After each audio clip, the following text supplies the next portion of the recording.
Hello everyone! I'm Roan Celis Capistrano of 1 Million Club. Kung bago ka pa lang sa channel ko, make sure to subscribe and hit the notification bell para lagi kang updated. Ang topic natin is mutual fund. All you need to know to start investing, no? Sobrang nakaka-excite mag-invest, no? And lalo na kung naintindihan mo talaga yung ginagawa mo.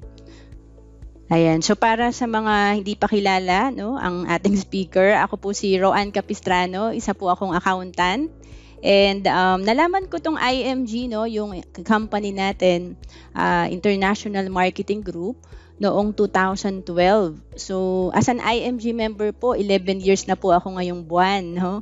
And may bayad po yung seminar na inatenan ko, no? Kaya mag-thank you po kayo sa nag-invite sa inyo kasi kung na-access nyo to ng libre, sobrang pasalamatan nyo po yung nag-invite sa inyo. So, nalaman ko po tong IMG dun sa seminar na kinandak ni Brother Bo Sanchez noong June 2012. And since 2016, full-time financial educator na ako dito. And yung husband ko naman na engineer ay 4 years na siyang full-time dito sa IMG. Yan. So again, ang IMG, International Marketing Group, ito po yung company natin. And maganda po yung mission ng company, no? Kasi for me, no, nag-work kasi ako na more than 7 years. Wala naman sigurong yung mga may-ari, no, ng kumpanya, masyado silang busy na hindi natin makausap, tama ba? Or even the president of the company. So, sino magtuturo sa atin para umasenso sa buhay, no? So, nagandahan ako sa IMG kasi the mission of the company is to help create wealth for families. Paki-type nga po natin diyan, wealth, 'di ba? So, hindi naman kailangan sobrang yaman, pero iba pa rin talaga pag naging good provider tayo ng ating pamilya. Tama ba? And no family left behind. Alam nyo, nung nalaman ko tong IMG after that seminar, 11 years ago, shinare ko agad to sa kapatid ko, sa nanay ko, no? Kasi sabi ko, hindi pwedeng ako lang nag-iipon sa pamilya, no? And vision, ang ganda ng vision to build a new financial industry where everyone is able to earn what the wealthy are earning by bringing the secrets of wealthy to all. So, nasa new financial industry po tayo, no? Mamaya makikita nyo po na marami po kaming kapartner na providers, no? Lahat po nabibigyan ng chance dito sa IMG na mag-level up ang finances. Sino dito gusto mag-level up yung finances, no? Kahit na nasa kalahati na tayo ng taon. Sige nga, paki-type nga, 1. Yan. So, part na po kayo nitong campaign namin kasi we have campaign na 30M by 30 Financial Literacy Campaign.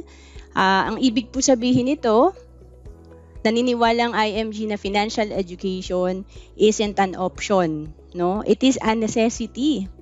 International Marketing Group is committed to educating and empowering 30 million families by 2030. So, ang target po namin ay makapag-educate ng 30 million families, no, by the year 2030. And I hope samahan niyo po kami dito sa mission na to, sa campaign na to. Kasi tama ba? Kung naturuan lahat ng Pinoy bago mag-pandemic, no, na mag-ipon, mag-invest, magkaroon ng healthcare, insurance, siguro wala na mamumroblema, no, sa pera, no? Wala nang mangungutang, wala nang mai-stress. Tama ba? So, yan po yung kagandahan ng IMG. Ayan, no? Ang tanong, investment, saan ba magandang mag-invest? No? Alam nyo po, ang dami po nating options, no? Bangko, pwede ka mag-business, negosyo, real estate, health insurance. Lahat po yan investment, no? Hindi lang po siya mutual fund. Stock market, mutual funds, yan po, no? Marami po tayong pagpipilian. And, ang tanong natin, saan ba maganda mag-invest, no? Usually, eto, no? Saan ba pwede, Miss Roan? Nakikigaya lang tayo, no? Pero lahat naman maganda.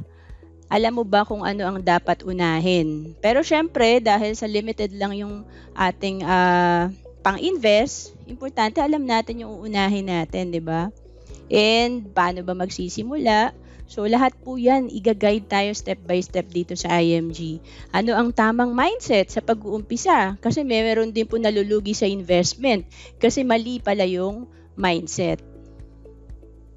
So pag sinabi pong investing, the commitment to use money and expect to make more money to achieve a long-term goal. Pakitype nga po long-term kasi pag sinabi pong investment, dati kasi na-involved na rin po ako sa paluwagan, di ba? Sa co-op.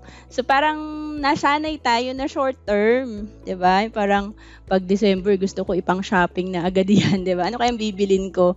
So medyo kailangan i-correct natin yun, no? Dapat po pag nag-i-invest tayo, importante po yung long term. And bakit maraming tao ang na-scam sa investment? No, ito, isa to, greed, no?